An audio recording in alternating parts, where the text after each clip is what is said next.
Hola, ¿qué tal, Jacobs? Bienvenidos a un video más de El Jacob, donde pues al parecer Lorenzo Córdoba y Ciro Murayama del INE jamás se imaginan una tremenda arrastrada que le puso el Fisgón, Rubén Barajas y el mismísimo Pablo Gómez, titular de la UIF, uno de los fundadores de la reforma electoral, donde no sentían lo duro, sino lo tupido por la reforma electoral. Increíble, lo tienes que ver, ya que al parecer pudieron ver quedado completamente furiosos tanto Lorenzo como Ciro.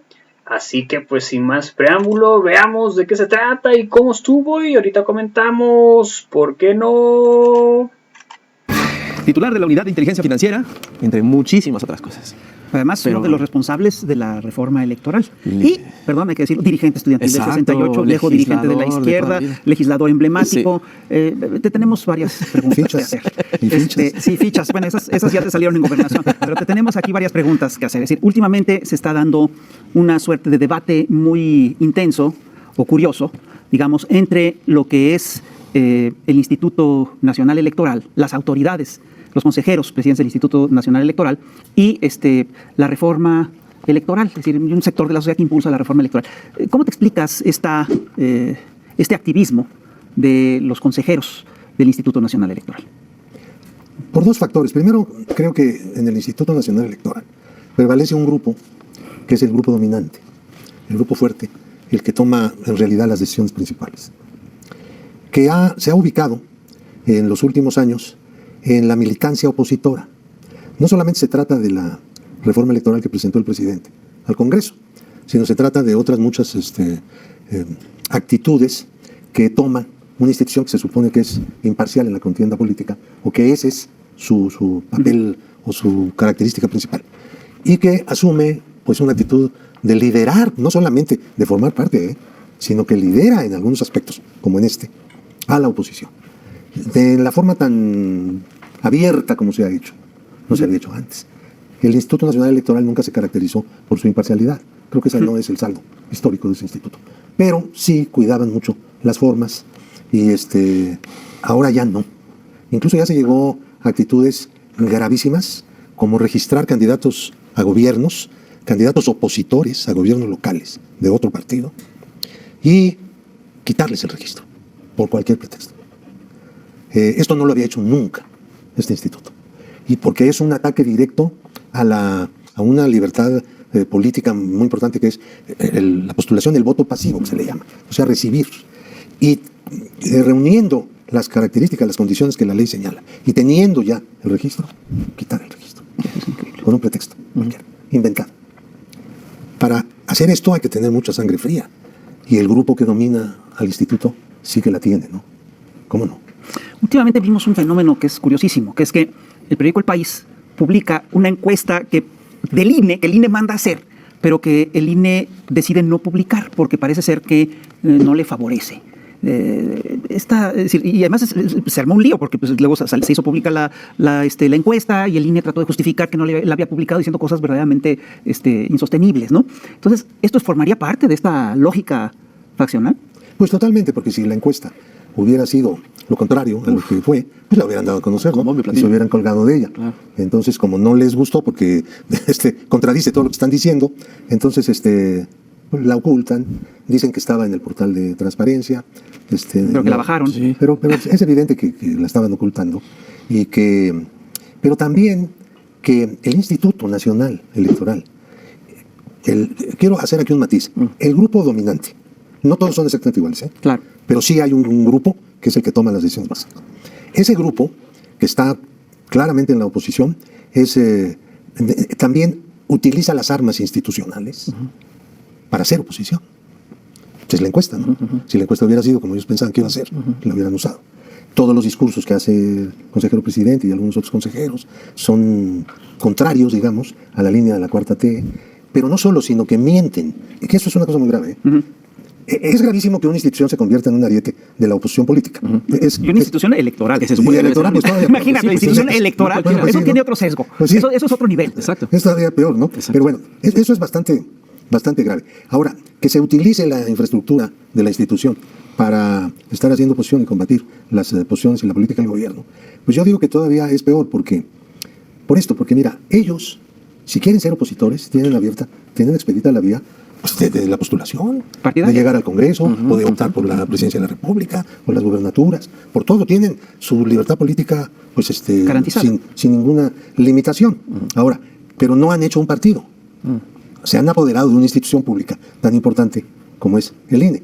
Ahora, yo creo que siendo el INE una institución muy defectuosa, incluso en su diseño, pues sí se prestó, por su estructura, a que se creara un núcleo dominante internamente, porque siempre lo ha habido, ese grupo dominante. Lo que pasa es que ese grupo dominante cambia de personas. Las personas han ido desfilando ahí y a veces son más descarados o más agresivos, más opositores, más abiertamente militando en la oposición, facciosos. Entonces hay niveles, ¿no? Hemos ido y venido en esto, pero de todas maneras sí creo que tiene unos efectos de diseño muy grandes. Uno de ellos es ¿cómo puedes tú tener un aparato tan grande para hacer elecciones cada 3 años? O sea, 2 de cada 3 años, la mayor parte de ese aparato pues, no tiene casi nada que hacer, ¿no? Pero hay que pagarles los sueldos. Y es muy fuerte porque el Instituto Nacional Electoral es una institución como pocas. Yo creo que es la más grande en el sentido incluso de cobertura territorial, porque tiene 332 juntas ejecutivas. ¿Y para qué sirven eso? Pues cuando vienen las elecciones hay que hacerlas, hay que hacer una en cada distrito. Pero cuando no hay elecciones, pues eso no tiene sentido. Incluso hay delegaciones, por ejemplo, alcaldías, que tienen varios distritos y por lo tanto tienen varias juntas, ¿no? Es el único país donde semejante cosa puede llegar a existir. O sea, se hizo desde el diseño una estructura permanente, que además viene a ser ilógico porque aparte de esos 333 juntas ejecutivas, hay otro tanto de juntas de los organismos locales, o sea, de los institutos electorales de los estados.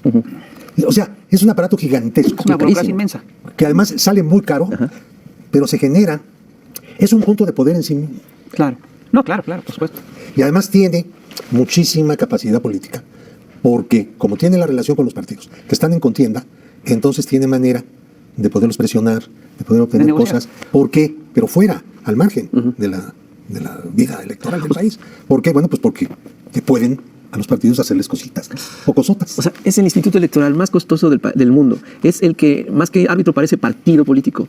Es el que tiene, y no solamente parece partido político con esta constitución y con estas personalidades ahí, sino que aparte es muy poderosa. A ver, la pregunta sí, aparte. Es muy poderosa. Es poderosa, sí. Eso es lo más que veo. Porque los políticos le tienen miedo. Exacto. Y como le tienen miedo, pues tiene poder, porque puede hacer algo. Exacto. ¿No? Pues y una pregunta, ¿quién nombró a los consejeros Ciro Murayama y Lorenzo Córdoba? Bueno, pues en realidad se pusieron de acuerdo como siempre, ¿no? El PRI y el PAN. ¿El PRI y el PAN? Bueno, claro. Sí, bueno, pues es que, a ver, formalmente la Cámara de Diputados la que los nombró, él y a todos, en la Cámara, a través de un procedimiento que últimamente cambió. El procedimiento se hizo un poquito más complejo, pero ya no lo controlaron el PRI y el PAN en la elección de los últimos 4. Pero como son muchos, los 4 no son mayoría, ¿no? Ahora, y aunque lo hubieran sido, porque el problema no está ahí, pero ese es otro tema que podemos ver después. Sí. A ver, yo he estado muchos años en el instituto y me he dado cuenta cómo funcionan las cosas adentro. Y les puedo decir algo, siempre ha sido igual, ¿eh? Ya nos pusiste a temblar. Vamos a un corte comercial, no sin antes ver a la chamuca, Silvia Bolio, y regresamos. No te vayas, no se vayan. Con Pablo Gómez, y estamos hablando sobre este asunto electoral, de la reforma electoral, la encuesta escondida y todo esto. Pero tú escribiste hace poquito un tuit sobre las elecciones en Brasil, en donde resaltas que hay notables diferencias entre estos sistemas electorales y que si esta situación hubiera sucedido en México, otro resultado político hubiera ¿Quién sabe qué situación catastrófica hubiera habido? Mira, me llamó mucho la atención que en Brasil el órgano electoral dio a conocer un resultado con el 90 y tantos por ciento, casi 99%, en la misma noche de la elección. Y diciendo cómo había sido la votación y lo competido que estuvo, ¿no? Claro, no tan competido, por cierto, como fueron los datos electorales del año 2006 en México. Pero, de todas maneras, yo el comentario que hacía era que eso que hizo el organismo electoral brasileño jamás lo pudo haber hecho el INE, o no lo hubiera hecho nunca el INE, como nunca lo ha hecho. Nunca, el día de la elección, hemos tenido los resultados del 90 y tantos % de las casillas, a pesar de que siempre hay, en cada elección, un sistema que se llama Sistema de Resultados Preliminares. El PREP. El PREP, bueno, ese PREP nunca llegó muy lejos. Incluso el PREP nunca llegó en 3 días, en la historia, al 99%. Nunca. Bueno, entonces, menos el día, en la noche, ¿no? Entonces, ¿qué nos da el INE? Once el INE. Pues una encuesta. Es una encuesta, aunque niegan que lo sea, porque es una encuesta de resultados. O sea, hacen una muestra que se considera representativa de una cantidad de casillas y luego, como no cubren ni siquiera las casillas de la muestra, Claro. entonces dicen, bueno, ya, en este momento ya es representativa el resultado. Es representativo no del país, sino de la muestra.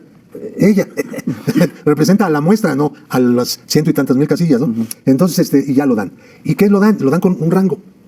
Dice, a ver, tal partido tiene entre el 23 y el 26%. O sea, 3 puntos. No, perdón. A ver, no, pero ¿de qué están hablando, no? Sí, sí. Si las elecciones se pueden perder o ganar por un punto, ¿no? No, por 0.556. Pues sí, bueno, exacto. Ahora, nunca hemos tenido los resultados. Una vez yo hice un planteamiento en el INE, un plan, pues, para que hubiera datos decentes, ¿no? En la noche. Se hicieron bolas, dijeron que no, que sea que ya en el momento en el que las comunicaciones pues están tan desarrolladas como ahora. Entonces, ahora dicen que en Brasil se puede hacer eso por el voto electrónico, ¿no? A ver, es que ni siquiera saben cómo es el sistema de Brasil. Me parece que un consejero fue a Brasil. Yo dije, qué bueno que vaya. A ver si aprende algo. Sí. Consejero mexicano. ¿Y aprendió algo? No, es que no se trata de aprender. En el instituto se hacen las cosas de una manera. Siempre se han hecho de la misma manera. Punto. Siempre. Sí, una vez mandaron a hacer un software para poner en práctica una reforma electoral de control de fiscalización de los partidos. Y contrataron a alguien. Y ese no entregó nada. No les entregó nada. Mira qué suave. Y entonces ya cuando se dieron cuenta de que no iba a haber nada, dijeron, perdón, pero es que pues, no va a haber. Entonces, ¿qué van a hacer? Bueno, pues vamos a ir a pedirle ayuda a la universidad, y a algunos expertos en esto, a ver qué se puede hacer. Entonces no se pudo aplicar la reforma esa más que a la mitad. Ya. Dijeron que a la mitad. Pero que no se podía aplicar plenamente. ¿Por qué no se puede aplicar? Porque el instituto no tiene la herramienta. ¿Por qué no lo tiene la herramienta? Pues porque el proveedor no la hizo. ¿Y quién contrató al proveedor? Ustedes, ¿no? Pues sí. ¿Y quién va a responder por esto? Exacto. Pues sí. Nadie. Nadie responde. Porque ya llegamos a otra característica. Ellos pueden hacerse cómplices de un fraude, como el del 2006. Todo el instituto. Nunca serán responsables. Ellos pueden desatender lo que dice la ley porque no pudieron hacer lo que se manda desde el decreto legislativo sin que pase nada. Ellos siguen ahí. Siguen. Son como los dueños. Durante un tiempo, por fortuna. Ya sería el colmo. Pues sí. Que fueran vitalicios, ¿no? No, eso Que se les acaba en abril, en principio, ¿no? Bueno, algunos. Algunos, sí, sí, Pero sí. los otros ahí van a estar. Oye, mira, yo recuerdo un estudio que hizo la BBC cuando se dio la elección de Trump, que era súper interesante, era muy interesante, en el que daba las cifras de lo que costaban las elecciones en diversos países. Entonces decía, bueno, en Estados Unidos cada voto cuesta $12. Y se preguntaban, ¿es muy caro? ¿Es muy barato? Y encontraron, por ejemplo, que en Brasil también costaba $12, pero que en México costaba arriba de 20. Mientras que en Francia costaba poco más de $2.50, está alrededor de $2.50, y en Rusia costaba poco más de 0.50 centavos de dólar. Pero yo estaba revisando estas cuentas y algo me brincó, porque lo que estaba tomando en cuenta la BBC eran los datos oficiales.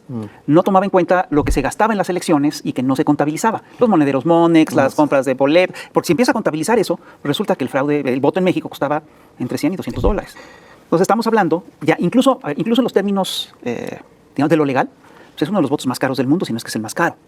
Y ya en términos extralegales, bueno, pues es una barbaridad. Es decir, ¿cómo es posible que el INE opere con estas cuentas? Y la segunda es, ¿cómo es posible, o que si tiene que ver el hecho de que el INE sea un aparato electoral tan oneroso con estas cuentas? A ver, es que son dos problemas que concurren. El gasto del INE, que es altísimo, y la ineficiencia del instituto. Está muy caro y no sirve. No sirve, sus resultados preliminares nunca concluyen. El cómputo, en el año 2015, estaban haciendo el cómputo que se hace los miércoles, es el cómputo oficial. Detienen, por lo tanto, el cómputo preliminar y empiezan un nuevo cómputo, siguiendo lo que dice la ley, pero resulta que ese cómputo, a medio camino, a media jornada de cómputos, el sistema electrónico que estaba llevando el registro de los cómputos en cada distrito electoral ya daba más del 100%. Ah, cabrón.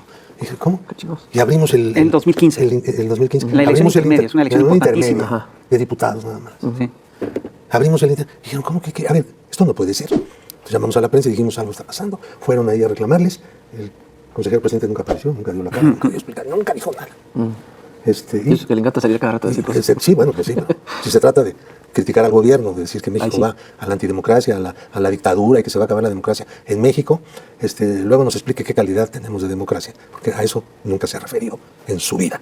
Entonces, este asunto de dar más, tumbaron el sistema, interrumpieron el cómputo en términos electrónicos, de dar a conocerlo. No sé qué tantas reparaciones tuvieron que hacer, ya no me acuerdo ni siquiera cómo lo explicaron, pero fue un acontecimiento. Entonces, no es solamente lo que cuesta, Sí. Es la ineficiencia. A mí, yo lo que veo es que tú no defiendes al INE. Perdón, pero... ¿Tú sí? No, yo tampoco defiendo al INE. Sí defiendo a un sí. instituto electoral, pero no defiendo... A estos que están ahorita ya. Sí podemos tener un instituto Pues puede haber, ¿no? eficiente, que no sea tan caro, que funcione mucho mejor, que tenga compromiso de imparcialidad, de honradez, de rectitud y sobre todo de apego al Estado de Derecho, cuyos integrantes no ganen más que el presidente de la República, violando la Constitución de manera brutal y cínica. Yo sí te quiero preguntar, bueno, ¿qué es lo que hay que hacer? ¿Cómo va la reforma electoral? ¿Es correcta esta reforma? ¿Qué es lo que plantea? Sí, mira, el presidente, yo creo que estaba obligado, no solamente como producto de un análisis político concreto de lo que hemos estado viendo los últimos años, sino como producto de una lucha de décadas por contar con unas instituciones electorales que se caracterizan por la honradez y el apego a las disposiciones legales, ¿no? O sea, que no introduzcan elementos de favoritismo o de complacencia frente a la violación de la ley por parte de los sujetos obligados, que son en este caso partidos y ciudadanos. Entonces, la primera pregunta es, ¿cómo se integran los órganos principales electorales? El Consejo General del Instituto lo nombra la Cámara de Diputados. En la Cámara de Diputados tiene que haber un acuerdo porque es a 2/3. Si no hay acuerdo, entonces hay un procedimiento de insaculación, o sea, se rifan los candidatos, los que quedaron al final de un procedimiento de selección. El procedimiento de selección pues no es muy bueno porque se supone que se basa en conocimientos de la ley del sistema electoral, pero ¿cómo medimos el grado de apego a la legalidad? No hay manera de hacerlo, ¿no? O de honradez en el ejercicio de la función pública. Es muy difícil. Entonces siempre serán pues, puntos oscuros. El caso del Tribunal Electoral, tanto las regionales como la Sala Superior, se nombran porque quien postula a los candidatos es la Corte, la Suprema Corte, y el Senado es el que saca de cada 3 propuestas uno. ¿Entiendes? Eso también no es muy bueno porque tiende el Poder Judicial a reproducirse. ¿No? Otros juristas que no están en el Poder Judicial difícilmente pueden tener acceso a eso, aunque sean conocedores, aunque sean muy buenos. Entonces es difícil filtrarse ahí. Entonces es más fácil filtrarse para ser ministro de la Corte con una terna hecha por el jefe del Ejecutivo a entrar a la Sala Superior del Tribunal con ternas hechas por la Corte misma. ¿Me entiendes? Eso es más complicado. Entonces, bueno, estos órganos no han tenido buen desempeño. Y la pregunta es, ¿tenemos que cambiar la forma de elección? Entonces, Andrés Manuel López Obrador nos propone, ¿sí? ¿Por qué no hacemos que los poderes públicos postulen candidatos y vamos a una contienda? Primero, para que se conozca la trayectoria de cada candidato. Exacto. Segundo, que tengan acceso a la radio y la televisión en tiempo oficial y puedan ahí discutir entre ellos y hablar, amén de que, bueno, puedan dar entrevistas y demás. Pero digamos la parte oficial de la contienda. Ningún partido puede hacer propuesta, ningún partido debería poder intervenir en esa elección, sino solamente los candidatos. Y bueno, pues ahora, los que proponga el Congreso pues, serían de ambas cámaras a 2/3 también. Se supone que no habría objeción de ningún grupo parlamentario significativo por los que se propongan. Y en la Corte lo mismo. Ahora, estos propuestos, y vamos a ver qué elige la gente. Eso se ha visto como un sacrilegio. Yo les dije, bueno, sacrílegos, pues yo conozco peores sacrilegios, ¿no? He visto de funcionarios electorales que, bueno, difícilmente se pudieron haber designado peores. Así que, bueno, siempre habrá riesgo. No estamos diciendo que no. Pero pues hay que minimizar riesgos y hacer un compromiso de la gente que se ha postulado para participar en una contienda y para comportarse después. Ahora, este es un punto importante. Yo recuerdo que en la antigüedad los magistrados eran elegidos. ¿Ah, sí? Sí, claro. Y de repente había problema con uno y lo podían quitar y poner a otro. Eso es lo que hay que hacer aquí. Pero no tenemos por qué decir que la elección de un magistrado es un atentado en contra de los derechos políticos. Lo dijo ayer un consejero que anda completamente descarriado y mareado. Nombre. Pues dijo que la manera que se está proponiendo es algo que afecta el ámbito de los derechos políticos fundamentales. Es derecho político en este momento. No, eso es elegir a un funcionario electoral no lo es. Si lo estuvieras quitando, sí, pero no. Se trata de darlo como derecho de elección.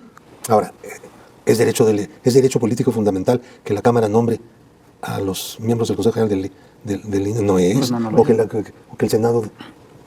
No, a ver, no. No puede ser, pero es que están diciendo ya cosas muy raras, ¿eh? Se están descomponiendo. Ahora, vamos a ver la representación. Actualmente tenemos 300 diputados que se eligen en 300 distritos. Gana el que más votos tiene. Los votos emitidos por los que no ganan no sirven para nada.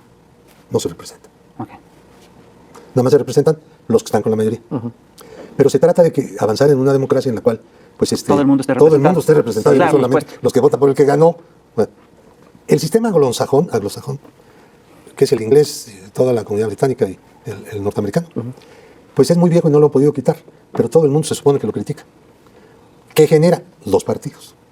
Y ahí se la lleva. ¿No? Un sistema bipartidista. O sea, que enjaulan a la pluralidad realmente existente en un país en 2 opciones, en la realidad. A eso conduce ese sistema. Ahora, nosotros no queremos eso. Nosotros queremos que la pluralidad realmente existente en el país, tampoco la queremos fabricar. Es la que surge de este México. Aquí y ahora se pueda expresar. Entonces decimos que olvidémonos de los 300 distritos, herencia anglosajona. Ahora, los otros 200, que antes eran 100, y ahora son 200, plurinominales.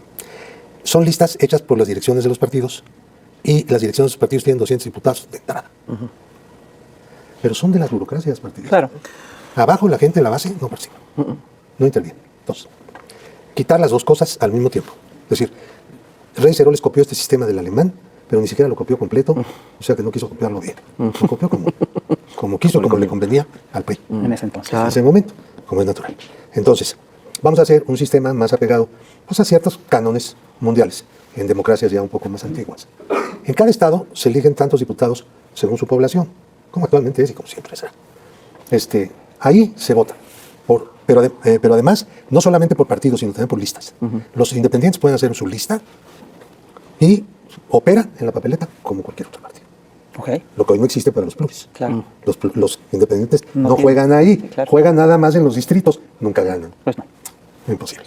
Entonces, aquí, vamos, el elector va a votar por el partido número 1, vamos a decir, para no mencionar partido, que trae una lista de 10. Entonces vota por ese partido y vota también por un candidato y por una candidata de esa lista.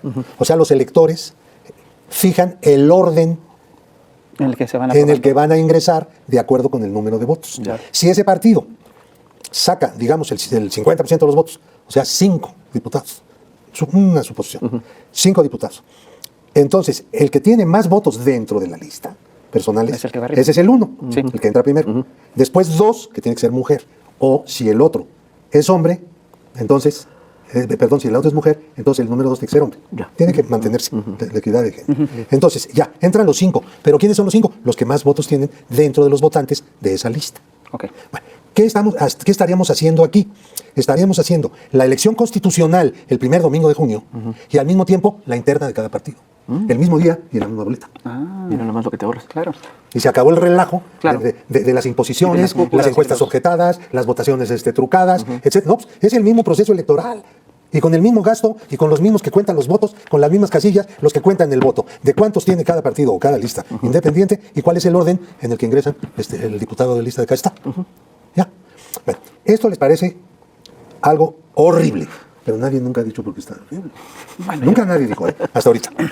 Los sabios del INE, ellos conocen de sistemas. Han discutido estos asuntos. No les gusta el sistema, pero no dicen por qué.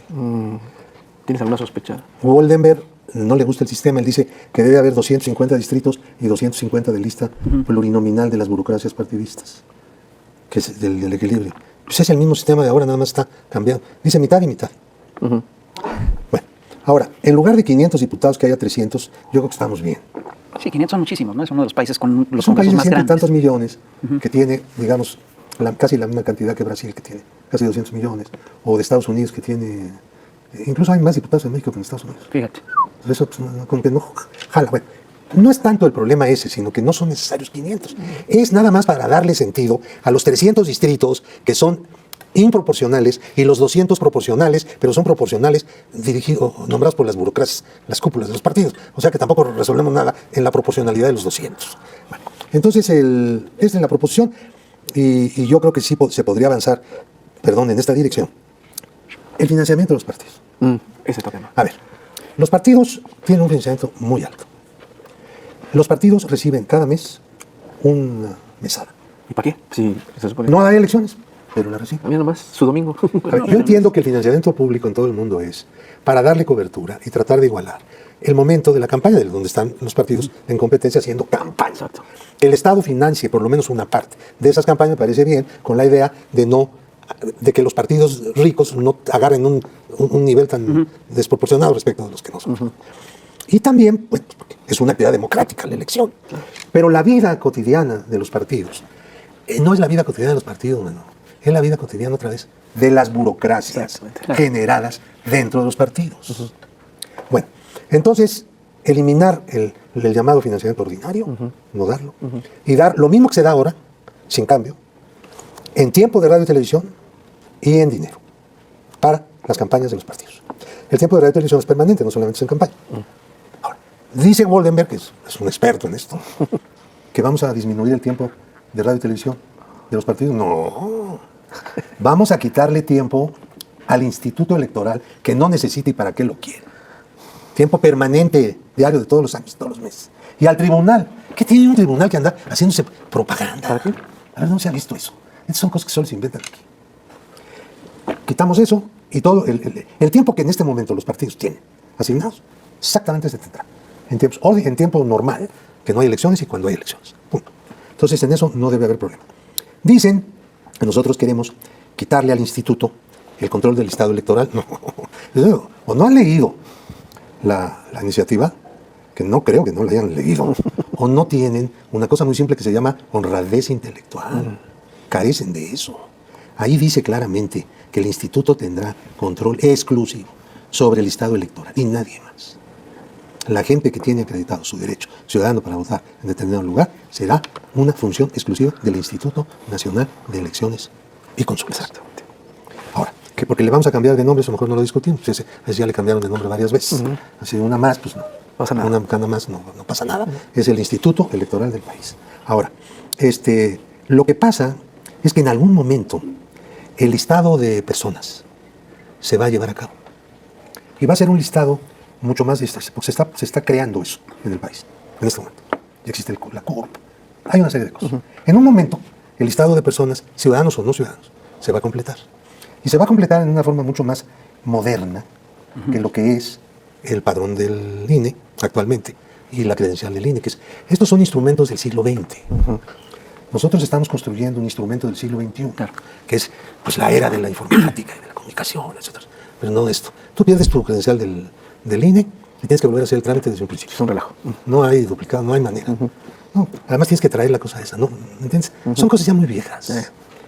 En un momento vamos a cambiar y nos vamos a ahorrar mucho dinero en esto de los módulos de empadronamiento, de registro. Muchísimo. Pero vamos a hacer un sistema ya moderno. En ese momento, el instituto tomará la base de personas, quitará a los extranjeros, quitará a los menores de 18 y hará con el resto su listado de electores y lo administrará. Ese es el plan. Eso no puede ser ahorita. El nuevo instituto pues va a seguir con la credencial y va a seguir con estas estructuras del siglo XX. Todavía un tiempo más. Mientras el gobierno apresura todo lo que tiene que hacer para ir al siglo XXI. Estamos muy lentos en muchos aspectos. Entre otras cosas, por eso el Internet tiene que llegar a todo México. Exacto. Y ese es uno de los grandes objetivos que tiene el gobierno en este momento. Ahora, ¿cuáles son las otras cuestiones que están objetando? Pues no les gustó nada. Por ejemplo, al grupo dominante del INE no le gustó nada. ¿Qué? Pues no, todo esto. Pues si no molesten, estamos de poca. Dejen las cosas como están. Estamos de poca, dicen, ¿no?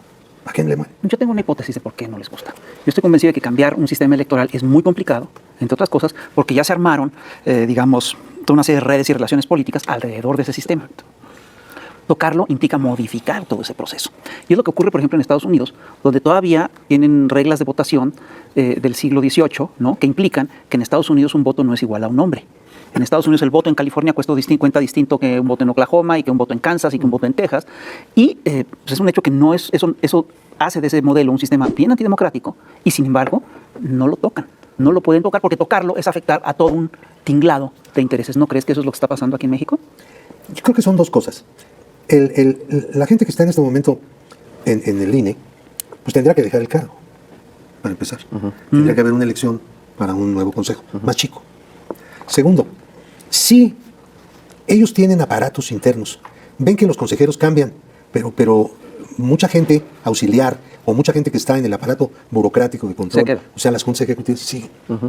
Y ellos no cambian tanto. Siguen ahí, o sea, se creó ya una burocracia muy interesada en que todas las cosas sigan ahí. Luego también hay una representación de tipo político ideológico, ¿no? En el momento en que llega al poder la 4T, en ese momento, pues toda la oposición cierra filas. Y al decir toda la oposición, pues ahí está también el núcleo dominante que en este momento opera al instituto y al tribunal. Y ellos pues, son parte del fenómeno. Claro. No se hubiera dado esto en la forma en que se dio si el desenlace de la elección de 2018 hubiera sido otro, ¿no? Pero hay un fenómeno en este país. Hay una nueva fuerza gobernante que no ha gobernado antes, que tiene un programa completamente diferente a los que están en la oposición. Porque si fuera muy parecido, si fuéramos neoliberales, más o menos en cierto grado, ¿no? Porque hay unos más y otros menos, pero más o menos esa concepción del país, del mundo, pues no sería tan grave. El diálogo sería muy sencillo, negocias todo, mantienes todo el sistema eléctrico como está, mantienes las concesiones del subsuelo, las petroleras, sigues entregando el país y sigues manteniendo el salario mínimo en un submundo económico brutal. Y eso pues, beneficia a algunos sectores ¿no? de la clase dominante. En fin, todo eso seguiría. No habría una política social tan fuerte como la que está ahora, que es un mecanismo de redistribución del ingreso, que se ha convertido no en distribuir el dinero, sino en establecer los derechos que están siendo cubiertos con los recursos públicos, ¿no? Convertidos en derechos, no en dádivas. Es un concepto completo. Todo esto que está cambiando y está en proceso de cambio, pues evidentemente que tiene pues, sus adversarios, que tienen todo el derecho de ser adversarios y de luchar por volver ellos al poder. Pues para eso son las elecciones, ¿no? Es el momento en el que se lucha y todo el resto del tiempo, pues la lucha política es fuerte. Pero otra cosa es tratar de desacreditar con mentiras, falsedades, al gobierno, porque entonces ya se crea una relación muy insana. Entonces, si se están diciendo todas esas mentiras, es porque hay una campaña difamatoria y calumniosa, ¿no? Y esa es una suciedad de la lucha política. No hay que olvidar eso. Se supone que la lucha política, en democracia, debe tener unos estándares de honradez, lealtad con el país, con el pueblo, ¿no? Pero les vale. Entonces dicen, ahí está el ejemplo, frente a esta reforma electoral propuesta por el presidente, se dicen tal cantidad de cosas que no tienen que ver con la reforma. Hablan ya de algo que no existe, que nadie está proponiendo, ¿no? Desaparecer al Instituto Electoral. Así hacen las encuestas en reforma. Sí, claro. ¿Estás de acuerdo con que desaparezca? No, ni yo. A ver, no vamos a desaparecer ni madre. Es Instituto Nacional Electoral, mañana será Instituto Nacional de Elecciones y Consultas. ¿Por qué tendrá que ser así? Bueno, pues porque también se hace cargo de las consultas. ¿Y cuándo se hace cargo? Ahora ya se hace cargo. Bueno, pues también no es más que ser consecuente con lo que dice la Constitución, ¿no? Ahora ya están inventando que queremos que los edificios, hoy salió en reforma, los edificios del INE vayan a dar al instituto para devolverle al pueblo robado. No. Dice el transitorio del proyecto, en el proyecto, que una vez que se establezca el Instituto Nacional de Elecciones y Consultas, que estamos proponiendo que tendrá una integración nueva, porque tiene que haber una elección para los consejeros, entonces todo el patrimonio inmobiliario pasará tal cual íntegro al nuevo instituto. Mientras estar en algún lugar la custodia, o sea, el vigilante, el que cuida, que no roben nada. Ese custodio, que está señalado también ahí, se entregará. Pero lo dice con una claridad brutal el proyecto. ¿Por qué inventan cosas que no son?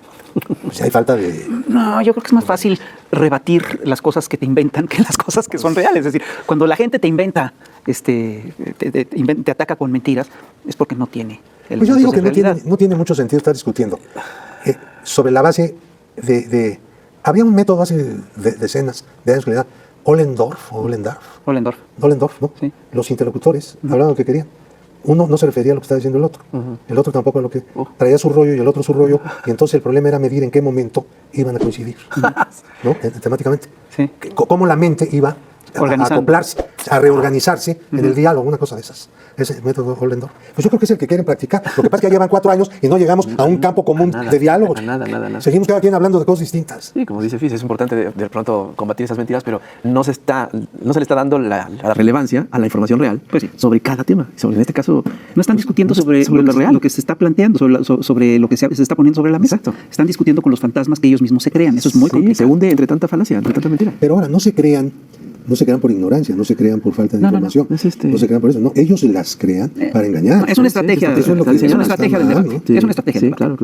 Ahora, pero ese es en todos los temas, ¿eh? Sí, claro. Ahí vamos, en todos los temas. Y a ver, yo digo, pues está bien que salgan a la calle a manifestarse y digan que hay que defender lo que quieran defender. Eso me parece muy bueno. Sí. ¿Cuándo van a aceptar un debate tete a tete? Por ejemplo, estos. ¿Cuándo los vamos a poner en un tete a tete con nosotros? ¿Quién es capaz de sentarlos? No, pues ellos son los únicos que pueden tomar la decisión de sentarse. Son los medios, ellos. Pues sí. Tienen los medios principales. Pues sí. Le Zacatecas. Hasta el chamuco. Compren el chamuco. Sí, por favor. Pablo Gómez, muchísimas gracias por estar aquí. En verdad es un honor. Ha sido en persona. Muy aleccionador todo lo que nos Totalmente, absolutamente. Y espero que no sea la última vez. Y espero que hayas Pues yo disfrutado. estoy puestísimo. Venga. A chamuquear. Hay muchos temas, hay muchos más temas también que hablar contigo. De los que volveremos a platicar. ¿Vale? Y más que van a venir. Sí, lo sé. Y que se van a ir agregando a cosas y todo. Pues hay que dar batalla, como siempre. Sí. Pero tratando nosotros por lo menos de hablar con la verdad. Exacto, ¿no? Sí, no. Si nosotros decimos una mentira, se hace un escándalo. Sí, claro, exactamente. ¿Y los demás? Ya no digamos una mentira, sino algo inexacto por equivocación. Sí, claro. Un escándalo que nadie lo perdona. Así es. Los opositores dicen todos los días mentiras. Y como si no pasara nada. Bueno, pues otra vez gracias. Cuídate mucho, nos vemos a la próxima. Ustedes también. Bueno, pues ahí está claramente Pablo Gómez explicando una y otra vez la reforma electoral, donde aquí también ya vi algo que no había notado yo en la reforma electoral, donde sí está lo básico, ¿no? Reducir de 500 a 300 diputados, reducir los senadores, reducir los regidores que están en cada pues estado, porque pues de ahí absorbe mucho dinero de la que dan de las prerrogativas a los estados, donde pues quitarle el dinero a los partidos políticos y solamente que le den cuando hagan elecciones, quitar los 32 INES que hay en todo el estado y que nada más con uno basta y que no estén dobleteando funciones. Eso también queda completamente claro. Y también lo que quieren la reforma es pues básicamente también acabar con pues este INE del 2020, del siglo XX, y ponerlo y acondicionarlo para un INE próspero, un INE pues modernizarlo más que nada y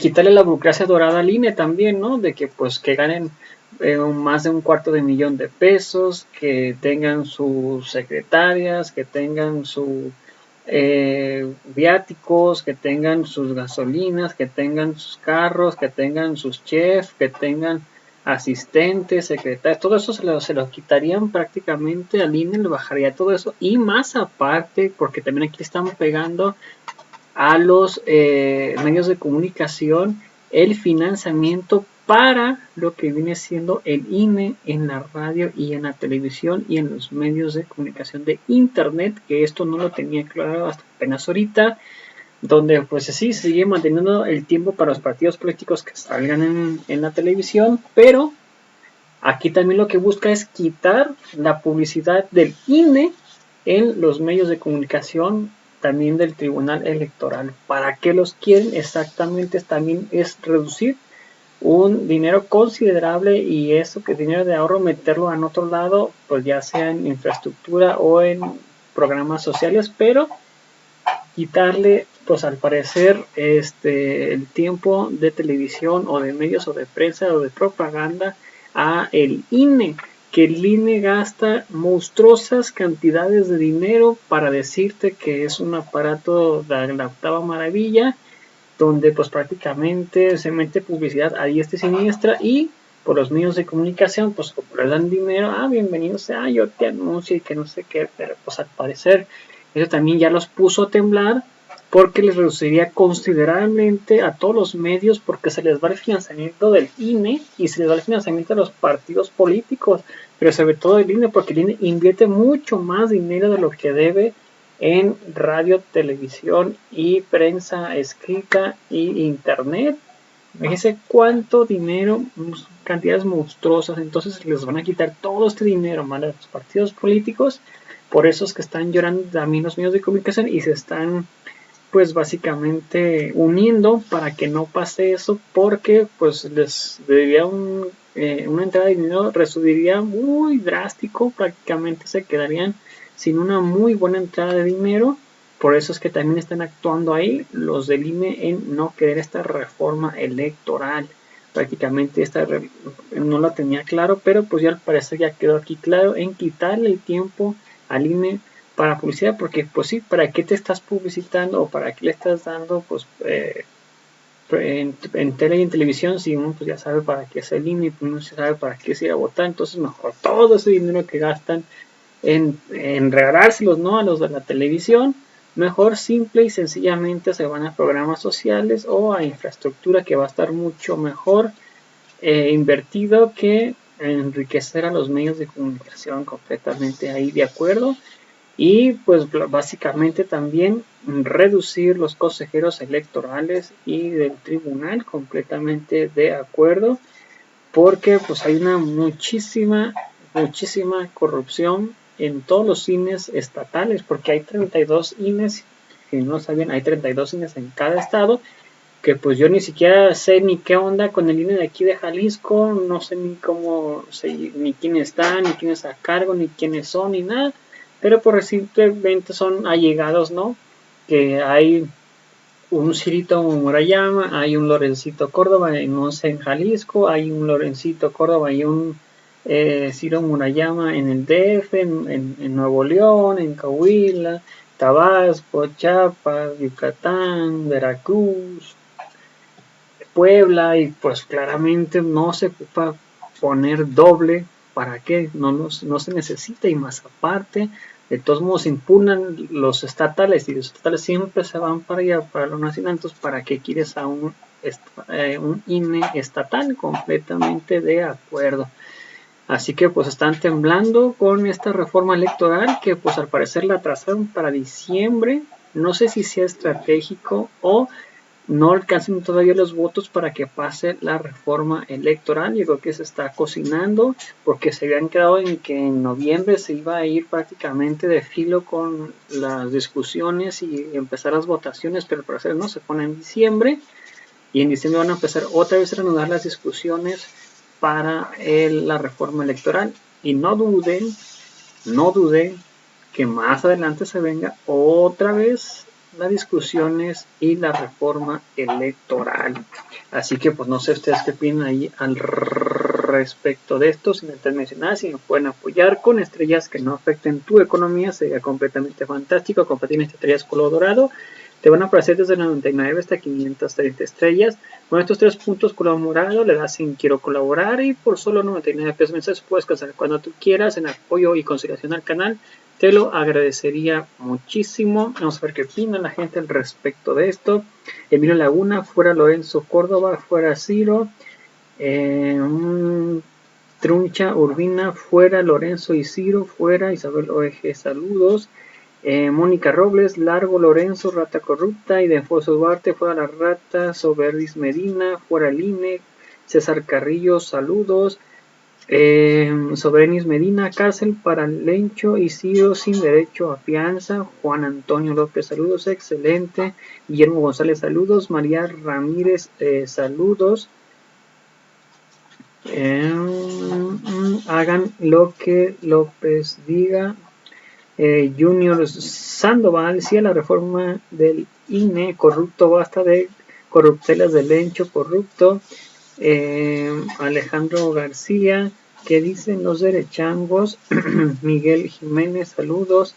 Miguelina Jiménez, vamos por la reforma electoral, así es. Mateo Guzmán, queremos la reforma. Maite López, el pueblo ya no quiere meter en tanto de ladrones fuera. Puris José Valencia Vicente, saludos. Carmón Adolfo, saludos. Juan Galván, saludos. No a la información bien a las televisoras, ¿por qué será? No le informan bien las televisoras, ¿por qué será? Pues porque se ven muy afectados en sus intereses, porque les van a quitar una muy buena entrada de dinero, tanto como del INE como de los partidos políticos. Temo, excelente. Pablo Gómez. César Luna, en Tijuana cobran 400 pesos por darte una cita para darte tu credencial para votar, y eso es una corrupción muy grave, completamente de acuerdo, donde se supone que los impuestos están pagando esto, pero esto no debería de ser. Ojo, allí en Tijuana 400 pesos para darte una cita y cambiar o agarrar tu credencial de elector, eso no es, debería. Atención a las autoridades. Narciso Murillo Mejía, Lorenzo Córdoba, pórtate bien y alárgate de México. César Luna, ¿quién podrá detener a esta gran corrupción de entidades del INE? César Luna, imagínate en 10 personas 4,000 pesos, ahora imagínate en 100 personas a 400 pesos, 40,000 pesos. Agustín Epegel, ¿para qué tanto dinero al INE y Tribunal Electoral? Corruptos caen el sistema y dañan al ganador. César Luna, saludos, la reforma debe de ser reprobada por el bien de la democracia. Saludos desde Pachuca. Eduardo Montes, saludos.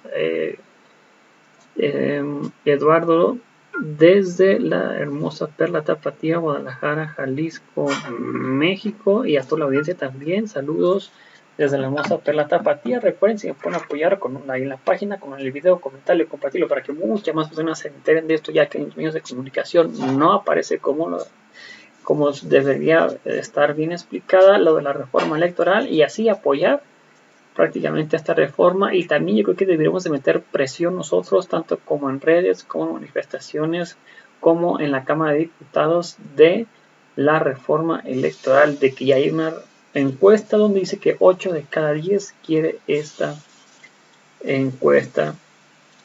Así que pues bueno, amigos, sin más preámbulo, gracias por ver el video. Recuerden apoyarme con un like en la página, con el video, comentarlo y compartirlo para que muchas más personas nos vean. Sería completamente fantástico. Así que pues bueno, los invito a ver nuestro siguiente video. Hasta la próxima. Bye. Suscríbanse.